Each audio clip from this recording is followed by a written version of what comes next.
My name is Joseph. I was born in the summer of 1965, not far from here in Tacoma Park, Maryland.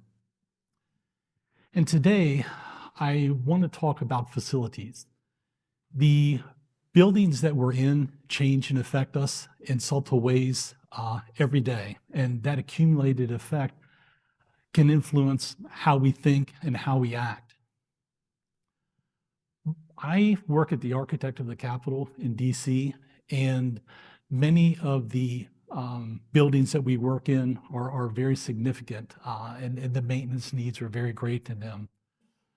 I have 4 short stories to share with you, and I hope that they will raise your awareness of how you interact with buildings and are aware of those influences in a more intentional way. SCIFs, secure compartmented information facilities. These facilities, I've worked on many of them throughout the DC, Maryland, and Virginia area. And in them, some of the most secure work that protects our nation is done. Working inside of these SCIFs can have sometimes unintended consequences. And these unintended consequences are kind of hard to quantify in the people who work there over the years.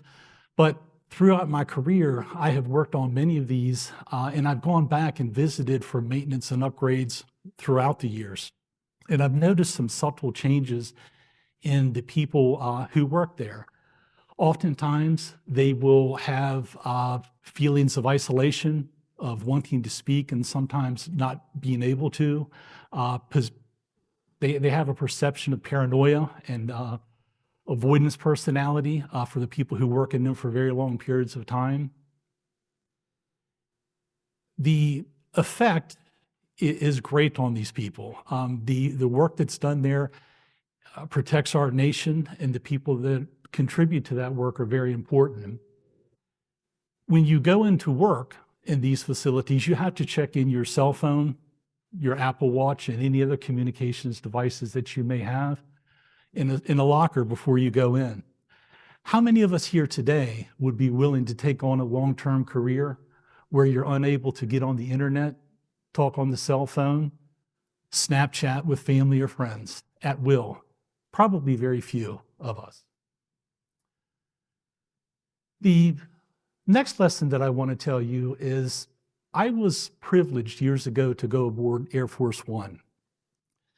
Air Force One, as many of you know, is the iconic emblem of presidential executive presidents. While it was stationed here at Andrews Air Force Base, I got an invitation to go aboard to tour the plane and also to take a look at the facilities that support that plane. And as we went aboard and got to peer into the president's room, the president's executive suite, the gym, the conference rooms, and all the other areas, including the cockpit, peering out the windows, it was remarkable to me the design and atmosphere that went into this plane that sets the presence of executive order in a most remarkable way.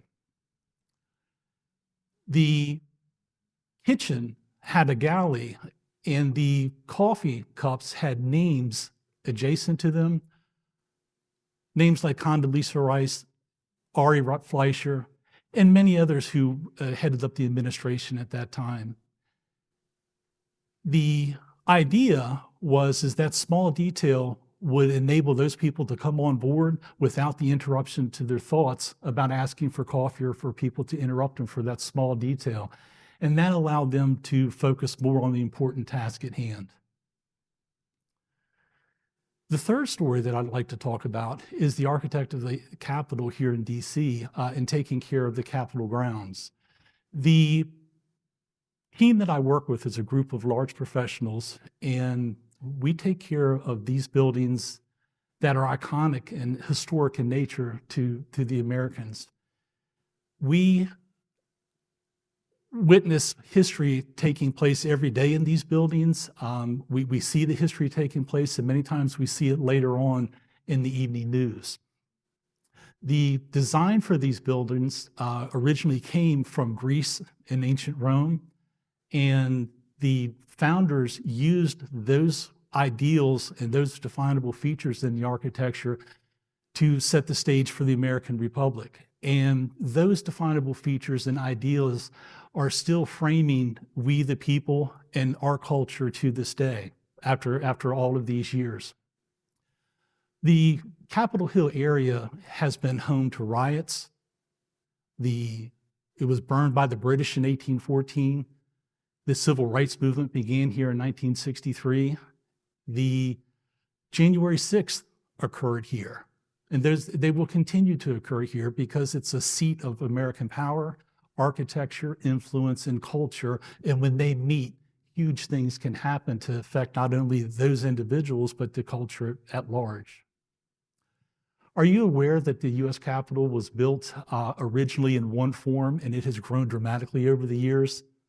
Or that the Washington Monument has stones from over 50 different states and many other countries that are part of the construction of it? That it was stopped during construction when the Civil War broke out, and then later it was restarted, and you can see that construction difference in the monument to this day and the different tones of the stone. So be aware of the places that you're in the Capitol and how they may affect you. The fourth place that I'd like to talk about, and for many of you Washingtonians, you will likely readily recognize this place as DC 101. I worked there many years ago on the installation of some new radio equipment booths. And while I was there working in a soundproof booth, putting in new equipment, a station DJ in the booth next to me sent out a very offensive message to the listening audience of the DC metro area at the time. You can imagine my surprise when I stepped out of the booth and there was a lot of frantic activity going on. The angry calls came in from the public. The station management had called the police. And by the time the angry people had showed up, they were met with a wall of law enforcement blocking them to access to the radio station. Unable to gain access, the people defaced and destroyed the elevator cabs and then went down to the parking garage and destroyed all of the vehicles with the markings of the station on them. And it became apparent to me after that the station's owners intentionally allowed this type of behavior to inflict emotional damage on other people for profit notoriety. The family that owned it at the time was a very prominent one here in DC. They actually owned the building that they were broadcasting from, just blocks from the White House. And they had the money to fund these radio personalities and also the money to have attorneys defend them from their reprehensible activities. So in lesson 1, we learned about the unintended consequences of working in SCIFs long-term. In lesson 2, we learned about the small details that can matter and make a difference in certain spaces, such as Air Force One. Lesson 3, we learned about the effects of architecture on culture at large on the Capitol grounds.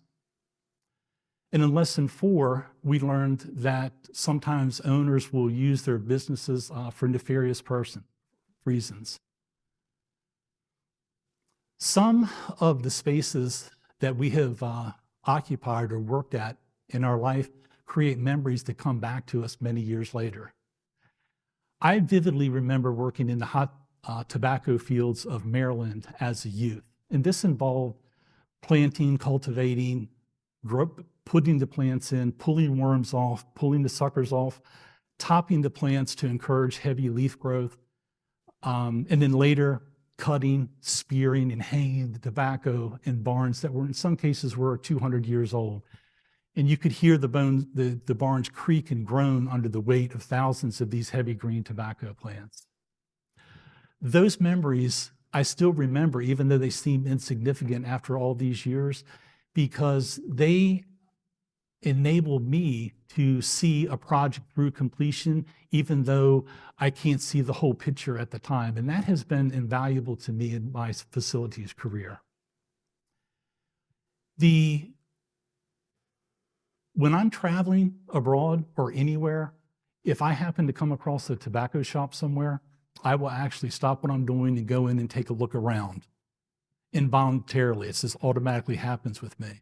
And interestingly enough, sometimes my adult children will do the same thing. I wonder where that influence originated from. One of the things I want you to take away is for you to be aware intentionally of the spaces that you're in, the cultures that you're in, and the designs that affect you wherever you go, because they can and will affect your collaborations and outcomes, yours, the most important ones. Thank you.